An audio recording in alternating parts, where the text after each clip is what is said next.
So today we are going to start with the new topic, and the new topic is touching circles.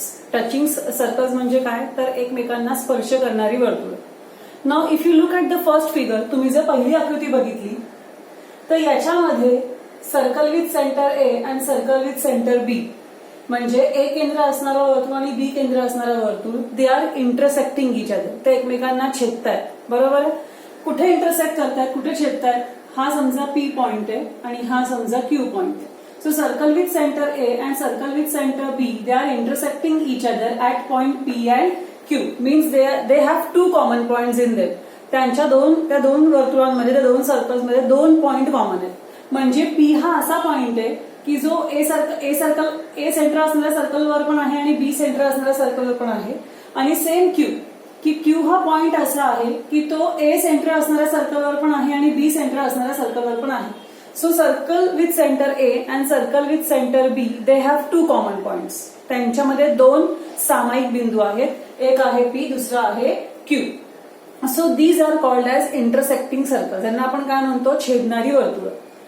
पण जर असं असेल की two circles, they are not intersecting in two points, but they are touching in one point, like this one. की this is a circle with center A, this is a circle with centre B, आणि त्यांच्यामध्ये एकच common point आहे, समजा P. P is the only common point between them. Then we call this point P as point of contact. म्हणजे आपण यांना काय म्हणतो, स्पर्शबिंदू असे म्हणतो.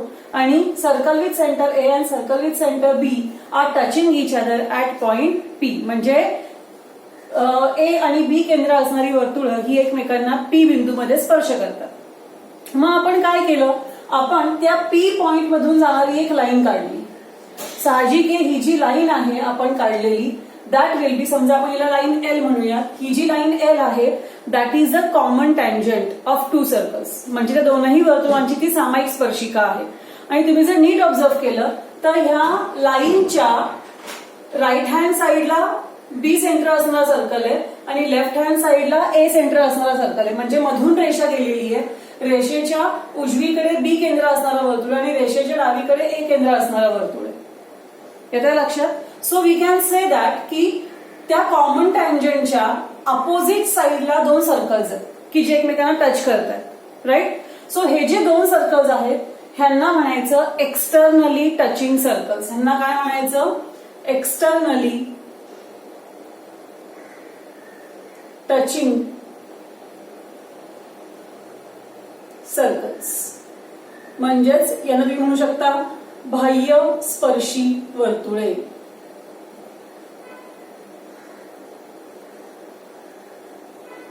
सो ही आहेत बाह्य स्पर्शी वर्तुळे, म्हणजेच एक्सटर्नली टचिंग सर्कल्स. आता यांचं वैशिष्ट्य काय असतं, यांची प्रॉपर्टी काय आहे, तर आपल्याला माहितीये की ए या सर्कलचं सेंटर आहे, या वर्तुळाचं केंद्र आहे. बी ह्या सर्कलचा सेंटर आहे, म्हणजे ह्या वर्तुळाचं केंद्र आहे. पी हा त्या दोन सर्कलचा पॉइंट ऑफ कॉन्टॅक्ट आहे, म्हणजे दोनही वर्तुळांचा स्पर्शबिंदू आहे. बरोबर आहे. तर पॉइंट ए, पॉइंट पी आणि पॉइंट बी हे तीनही पॉइंट्स कॉलिनियर असतात, म्हणजे एकरेषीय असतात. म्हणजेच तुम्ही असं म्हणू शकता ए डॅश पी डॅश बी, म्हणजे ए पी बी हे पॉइंट्स कॉलिनियर आहेत. मग जर तुम्हाला एबी डिस्टन्स कुणी विचारला की तुम्हाला हा एबी डिस्टन्स काढायचा, मग तुम्ही कसं काढणार, समजा ह्या सर्कलची त्रिज्या आहे R1, रेडियस R1 आहे, आणि या बी सेंटर असलेल्या सर्कलची रेडियस आहे R2. ठीक आहे. आणि तुम्हाला डिस्टन्स एबी काढायचा असेल तर तुम्ही डिस्टन्स एबी कसा काढणार, distance AB is equal to AP plus BP. AP plus BP. मग एपी म्हणजे काय, R1, आणि बीपी म्हणजे काय, R2. So R1 plus R2. म्हणजे if you want to find the distance between the centres of two externally touching circles, then that is always equals to the sum of their radii. म्हणजे जर दोन वर्तुळ एकमेकांना बाहेरून स्पर्श करत असतील तर त्यांच्या केंद्रबिंदूंमधील अंतर हे त्यांच्या त्रिज्येच्या बेरजे एवढे असते. So this is how we have shown that distance AB is equal to R1 plus R2. Okay. आता हे झाला एक भाग. आता तिसरी आकृती बघा. यामध्ये पुन्हा काय आहे, हे ए सेंटर असणारा सर्कल आहे, हे बी सेंटर असणारा सर्कल आहे. means this is a circle with center A, this is a circle with center B, they are touching each other at point P.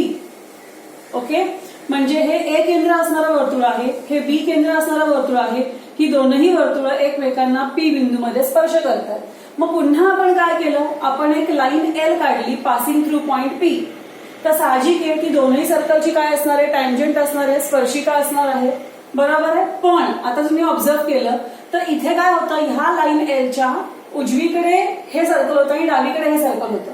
तसं इथे नाही, ह्या लाईन एलच्या एकाच बाजूला दोन्ही सर्कल्स आहेत. सो ह्यांना म्हणायचं internally touching circles. Internally touching circles म्हणजेच अंतरस्पर्शी वर्तुळे असं आपण यांना म्हणू शकतो. ठीक आहे. मग जी प्रॉपर्टी इथे ऍप्लिकेबल आहे तीच इथे ऍप्लिकेबल आहे.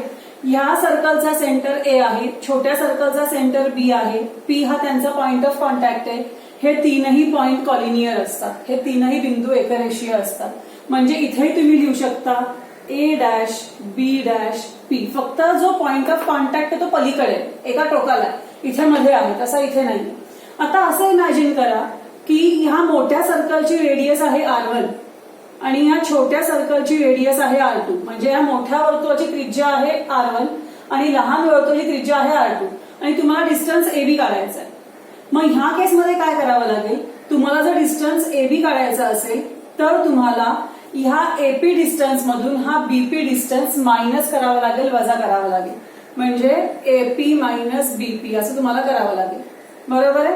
कारण ही मोठ्या सर्कलची रेडियस आहे, ही छोट्या सर्कलची रेडियस आहे. तुम्हाला जर AB डिस्टन्स काढायचा असेल तर तुम्हाला मोठ्या सर्कलच्या रेडियस मधून छोट्या सर्कलची रेडियस मायनस करावी लागेल.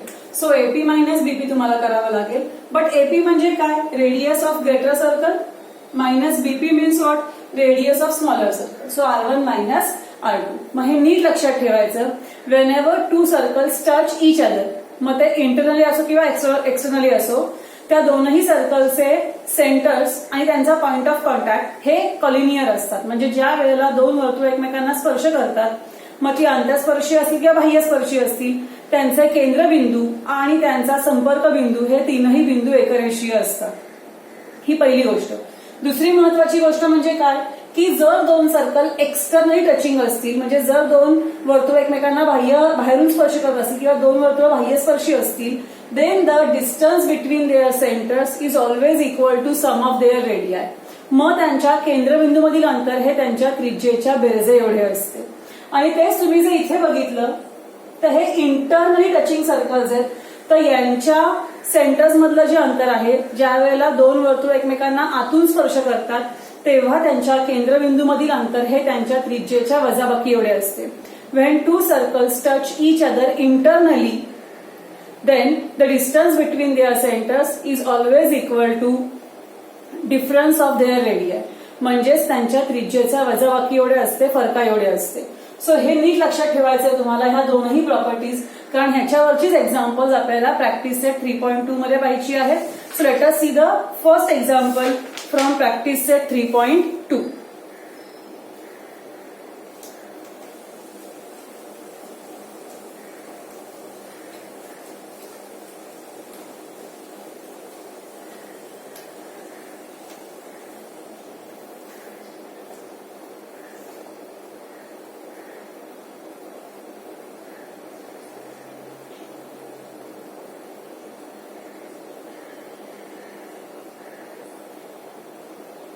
So let us see the first example. Two circles having radii 3.5 cm and 4.8 cm touch each other internally. म्हणजे दोन वर्तुळ आहेत, त्यांची त्रिज्या दिलेली आहे. एकाची आहे 3.5 सेमी, दुसऱ्याची आहे 4.8 सेमी.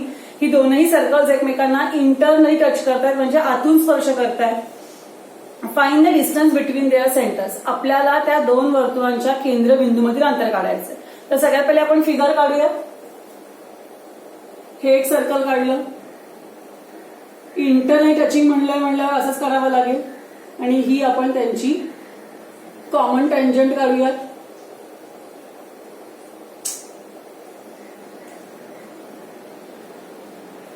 सो ही कॉमन टँजंट काढली आपण. हा पॉइंट ऑफ कॉन्टॅक्ट आहे, स्पर्शबिंदू आहे.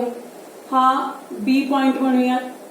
इथे समजा ए पॉइंट आहे. So A is a centre of the greater circle, B is a centre of the smaller circle. म्हणजे ए हे मोठ्या वर्तुळाचं केंद्र आहे, बी हे लहान वर्तुळाचं केंद्र आहे. मग आपण एबीपी जोडूया. आपल्याला हे माहिती आहे की मोठ्या सर्कलची रेडियस जी आहे ती 4.8 सेंटीमीटर आहे, त्याला आपण R1 म्हणूया. जी लहान सर्कलची रेडियस आहे R2 ती आहे 3.5 सेंटीमीटर. आपल्याला डिस्टन्स AB काढायचा आहे. मग distance AB is equal to R1 minus R2. इथे तुम्ही लिहू शकता reason by the property of किंवा by theorem of, by the property of internally touching circles. म्हणजे अंतरस्पर्शी वर्तुळांच्या गुणधर्मानुसार, अंतरस्पर्शी वर्तुळांच्या गुणधर्मानुसार तुम्ही लिहू शकता. बरं, आता R1 किती आहे? R1 इज 4.8 मायनस R2 किती आहे? 3.5. सो तुम्ही वजाबाकी करू शकता. 8तून 5 गेले 3 उरले, 4तून 3 गेला 1 उरला. So 1.3 centimetre. So distance AB आलेला आहे 1.3 centimetre. Okay, so it's very simple to solve. खूप सोपं आहे सोडवायला. त्यानंतर लगेच आपण दुसरं एक्झाम्पल बघूयात. असंच आहे. 2 circles of radii 5.5 centimetre and 4.2 centimetre touch each other externally. हे इंटरनली टचिंग होते. आता सेकंड एक्झाम्पल मध्ये एक्सटर्नली टचिंग सर्कल्स आहेत. त्यांच्या रेडियस आहेत 5.5 आणि 4.2. त्यांच्या त्रिज्या आहेत 5.5 आणि 4.2. दोन बाह्यस्पर्शी वर्तुळ आहेत. आपल्याला पुन्हा त्यांच्या सेंटर मधलं अंतर काढायचं. आपल्याला we are suppose to find out the distance between their centres. आपल्याला त्यांच्या केंद्रबिंदूमधील अंतर काढायचंय. तर आपण आकृती काढूयात पहिले. Second example.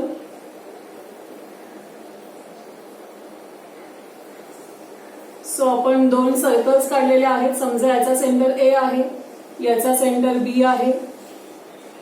आपण एक कॉमन टँजंट पण काढून घेऊयात दोघांची. पॉइंट ऑफ कॉन्टॅक्ट मधून जाणारी. हा समजा पी पॉइंट आहे. ठीक आहे. ही आहे R1 which equals to 5.5 centimetre.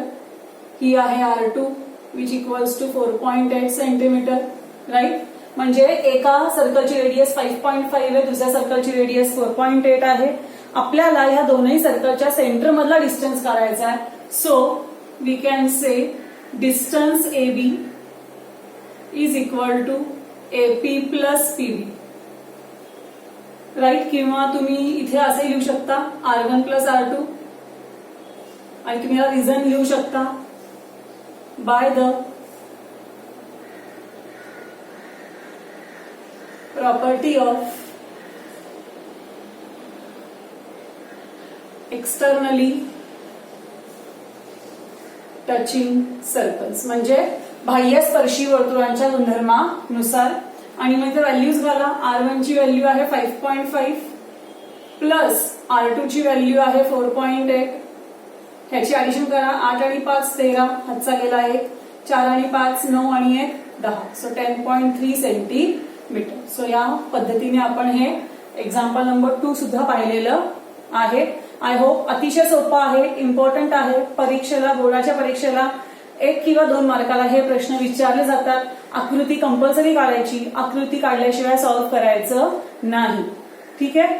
आता आपण लगेच एक्झाम्पल नंबर 3 पाहूयात. एक्झाम्पल नंबर 3 ऍक्च्युली कन्स्ट्रक्शन आहे. मी तुम्हाला फक्त एक्सप्लेन करणार आहे की ही कन्स्ट्रक्शन कशी करायची आहे आणि मग ती कन्स्ट्रक्शन तुम्ही करणार आहात.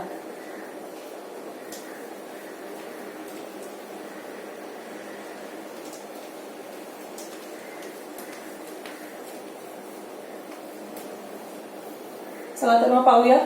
एक्झाम्पल नंबर 3 काय दिलंय बघा. If radii of 2 circles are 4 centimetre and 2.8 centimetre. 2 circles आहेत. एकाची रेडियस आहे 4 सेंटीमीटर. तर आपण इथे लिहूया R1 is equal to 4 centimetre and R2 is equal to 2.8 centimetre. ठीक आहे. अशी 2 सर्कल्स आहेत, 2 वेगवेगळ्या रेडियसचे. त्यांनी पुढे असं म्हटलंय, draw figure of these circles touching each other. मग तुम्हाला ह्याची फिगर काढायची आहे. ड्रॉ फिगर मध्ये तुम्हाला प्रॉपर कन्स्ट्रक्शन करायची, रचना करायची आहे. टचिंग इच अदर एक्सटर्नली आणि इंटरनली. म्हणजे तुम्हाला एक्सटर्नली पण टच करताना हे सर्कल्स दाखवायचे, इंटरनली पण टच करताना हे सर्कल्स दाखवायचे. मग आधी आपण काय करूयात की जर हे इंटरनली किंवा एक्सटर्नली टचिंग सर्कल्स असतील तर सगळ्यात पहिल्या यांचे सेंटर शोधावे लागतील. मग यांचे जर सेंटर शोधायचे असतील तर आपल्याला सगळ्यात पहिले काय करावं लागेल, ते दोन सेंटरच्या मधला डिस्टन्स किती आहे ते बघावं लागेल. मग इथे आपण लिहूयात पहिली केस, फॉर एक्सटर्नली टचिंग सर्कल्स म्हणजे बाह्यस्पर्शी वर्तुळांकरता. मग आता काय होईल की आपण एक रफ फिगर काढूयात. आधी कच्ची आकृती काढते मी. हा ए सेंटर आहे, हा बी सेंटर आहे, हा त्यांचा पॉइंट ऑफ कॉन्टॅक्ट आहे पी. एपी अंतर आहे समजा 4 सेंटीमीटर आणि बीपी अंतर आहे समजा 2.8 सेंटीमीटर. ठीक आहे. मग आपण काय करणार, तर आपल्याला जर डिस्टन्स एबी काढायचा असेल तर आपण काय करणार, 4 + 2.8 दॅट गिव्स यू 6.8 सेंटीमीटर. किती मिळाला आपल्याला, 4 + 2.8 6.8. थोडक्यात हा जो डिस्टन्स आहे एबी हा 6.8. मग काय करायचं बघा, तर सगळ्यात पहिले एक सेगमेंट काढायची, रेषाखंड काढायचा. किती लांबीचा, 6.8 सेंटीमीटर लांबीचा एक रेषाखंड काढायचा. हा काढला की ह्याला ए पॉइंट म्हणायचं, ह्याला बी पॉइंट म्हणायचं. ठीक आहे. आता तुम्हाला काय करायचंय की एपी डिस्टन्स किती आहे, 4 सेंटीमीटर. तुमच्याकडे कर्कटक असतं कंपास, त्या कंपासमध्ये 4 सेंटीमीटर अंतर घ्यायचं, 4 सेंटीमीटर अंतर लोखंडी टोक ए वर ठेवायचं असं. आणि तुम्ही घेतलंय 4 सेंटीमीटर डिस्टन्स आणि मग एक सर्कल काढा, म्हणजे असं एक सर्कल येईल. राईट.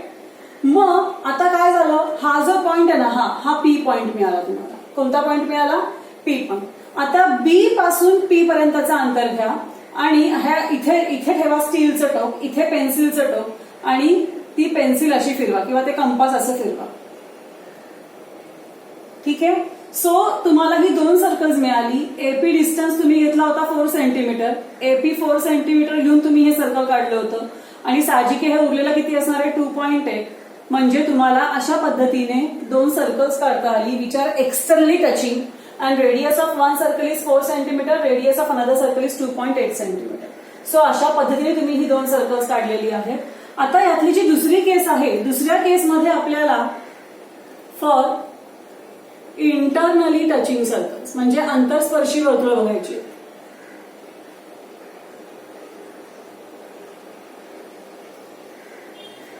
पुन्हा आपण रफ फिगर काढू.